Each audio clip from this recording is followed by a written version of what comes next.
Hey everybody, it's Weather for Weather Geeks, the midweek edition here on the first few hours of spring in 2019. Spring officially arrived, of course, just before 6 p.m. this evening, and it was a pretty nice day overall today. A reminder, I talked about this a little last night, and chances are if you're watching this video, you are pretty science savvy, but a reminder that the reason for the seasons is the tilt of the Earth relative to its axis. And when it comes to the equinoxes, both the vernal equinox and the autumnal equinox, it means we're kind of course, in between, being tilted away from the sun and being tilted towards the sun here in the northern hemisphere. The sun's direct rays are on the equator on the equinox, giving a lot of the globe roughly 12 hours worth of daylight. Now, that's a little bit of a misnomer when we talk about equal day and night on the equinox, and there's a couple of reasons for this. One reason is the way we measure sunrise and sunset. Sunrise is defined as the moment that the top of the sun's disk breaks the horizon. That's sunrise.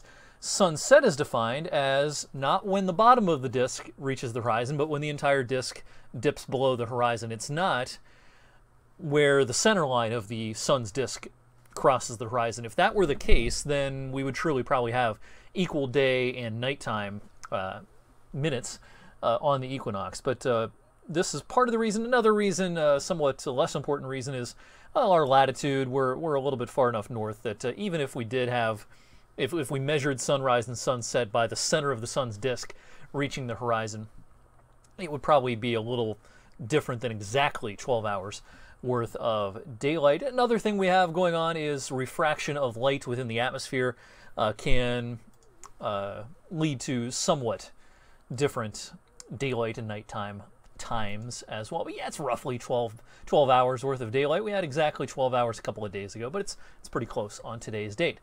For a climatological and meteorological perspective, of course, spring began March the 1st. We talk about meteorological or climatological seasons. March, April, and May being the months of spring, and these are the average highs during spring, starting out at 40 on March 1st. And by the end of spring, 73 is our average high at the end of May. We'll get there eventually, but we've got some chilly weather to get through over the next few days. On this date, 7 years ago, back in the very warm March of 2012, we hit a record high of 80 that afternoon. It was several times that we hit 80 degrees back in March of 2012. It was a remarkable March where everything was blooming and looked like mid-spring already, right around the start of the spring season. We haven't had a March like that ever since. In fact, we've had a couple of pretty cool Marches over the last 2 years. This month will probably end up pretty close to or maybe somewhat warmer than average in March. All right, it's Severe Weather Awareness Week in the state of Ohio. We've been talking about all aspects of severe weather, and one of the ways in which you can help us out, if you haven't done this yet, this is a cool thing to do. It's to get trained as a Skywarn storm spotter. Now, unfortunately, the National Weather Service in Cleveland is not doing in-person sessions this year. Pittsburgh is doing them, and Pittsburgh has a couple of sessions in our area.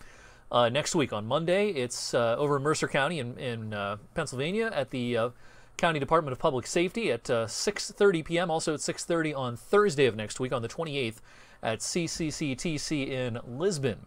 The Weather Service holding a Skywarn spotter training session. These are free of charge. They last an hour, maybe an hour and a half. But it's a great way to help us out. It's a great way to help out the National Weather Service when we have trained eyes and ears out there letting us know exactly what is going on. We've got, all the fancy equipment in the world, but a lot of times what helps us out the most is trained eyes on the storms when we're talking about severe weather.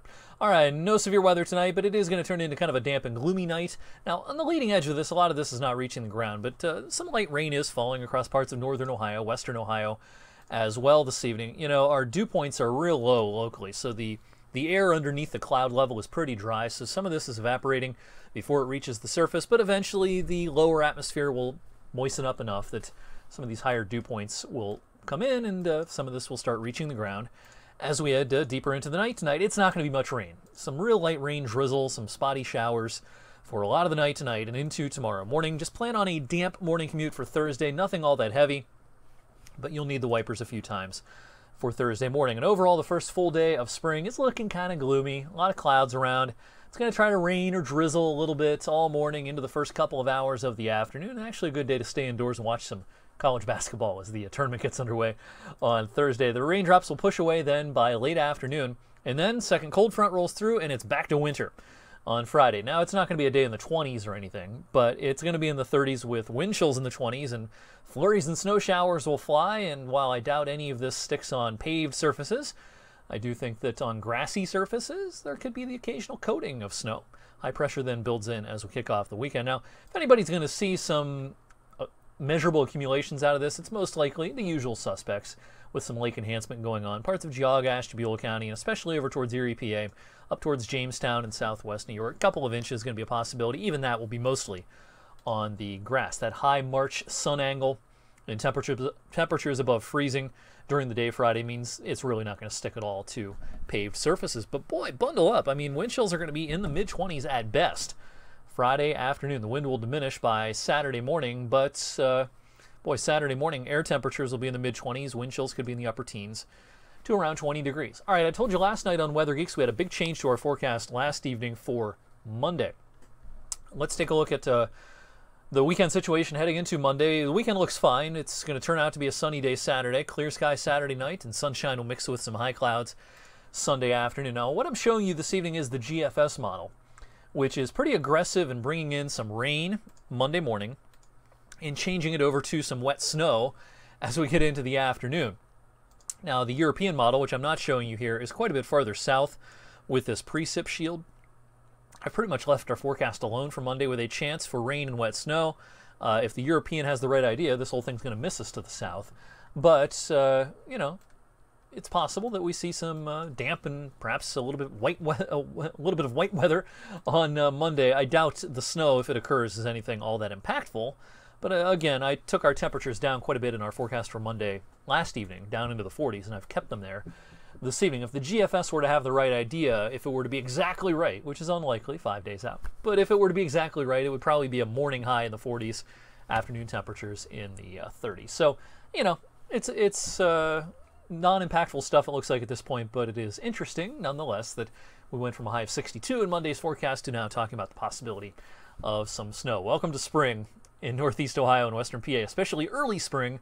Sometimes we can see these kind of wild variations in our actual weather and wild variations in what the models are showing, especially in the medium and long term. All right, so thank you again for watching, everyone. I will see you back here for a fresh edition of this video on Thursday.